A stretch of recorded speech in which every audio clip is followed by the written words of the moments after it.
ఈరోజు Pulivendula MLA YS Jaganmohan Reddy press meet ఈరోజు చూడటం జరిగింది. గురువింద గింజ సామెతగా తన నలుపుతారు తను ఎరగదన్నట్లుగా 1924 మధ్య చేసిన అరాచకాలు, హత్యలు, దమనకాండలు,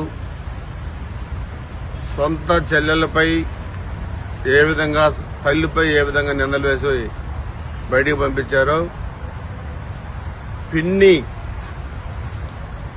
నుదుట తిలకం ఏ విధంగా చెరిపేశారో, బాబాయ్ హత్య ఏ విధంగా చేయించారో, చంద్రబాబు నాయుడు గారి కుటుంబాన్ని ఏ విధంగా అవమానపరిచారో, పవన్ కళ్యాణ్ గారి కుటుంబాన్ని ఏ విధంగా అవమానపరిచారో, లోకేష్ గారిని ఏ విధంగా అవమానపరిచారో మనం చూశాం. ఈ రోజు 151 సీట్ల నుంచి 11 సీట్లు వచ్చిన తర్వాత కూడా అవే అబద్దాలు, అవే అసత్య ప్రచారాలు. మరలా మేము అధికారంలోకి వస్తే మా వాళ్ళు చంపుతారు, నరుగుతారు, పొడుస్తారు. రప్పరప్ప అంటే తప్పేంటి, నరిగితే తప్పేంటి, చంపితే తప్పేంటి అని 5 సంవత్సరాలు ముఖ్యమంత్రిగా పనిచేసిన ఒక వ్యక్తి నీ ఇష్టారాజ్యంగా నోరు బారేసుకుని కార్యకర్తలను రెచ్చగొట్టి చంపమంటాం. గురజాల నియోజకవర్గంలో పిన్నెల్లి గ్రామం 1924 మధ్య ఒక అరాచక నిలయంగా మారిపోయింది. దాంట్లో ఇస్రం యాసియా ఒక దళితులను చంపారు, ఒక ముస్లింలను చంపారు, 40-50 మందిని కాల్చుతూ విరగొట్టారు, మహిళలపై అత్యాచారాలు చేశారు, 2000 ఎకరాలు బీడు భూములు పెట్టారు. వాస్తవాలు తెలుసుకోకుండా నీ ఇష్టారాజ్యంగా ఏదో దళితుల మీద హత్య, దళితుల మీద అఘాయిత్యం జరిగిందని నువ్వు మాట్లాడుతున్నావు.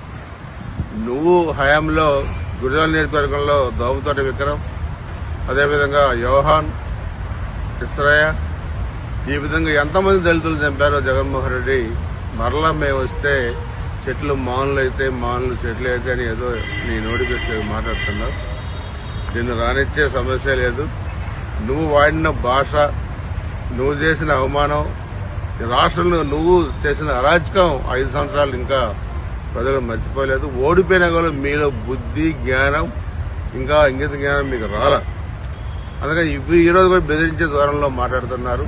ఈ రోజు గురజాల నియోజకవర్గం చాలా ప్రశాంతంగా ఉంది.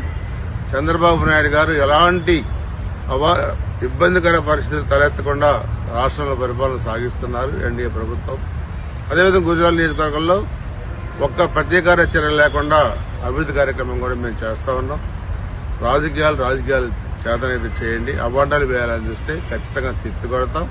నీలాంటి అరాచక వాదుల్ని రాష్ట్రంలో తిరిగి అధికారంలోకి రానిచ్చే సమస్య లేదు. ఇది గుర్తుపెట్టుకోవాల్సిన అవసరం జగన్మోహన్ రెడ్డికి ఉంది.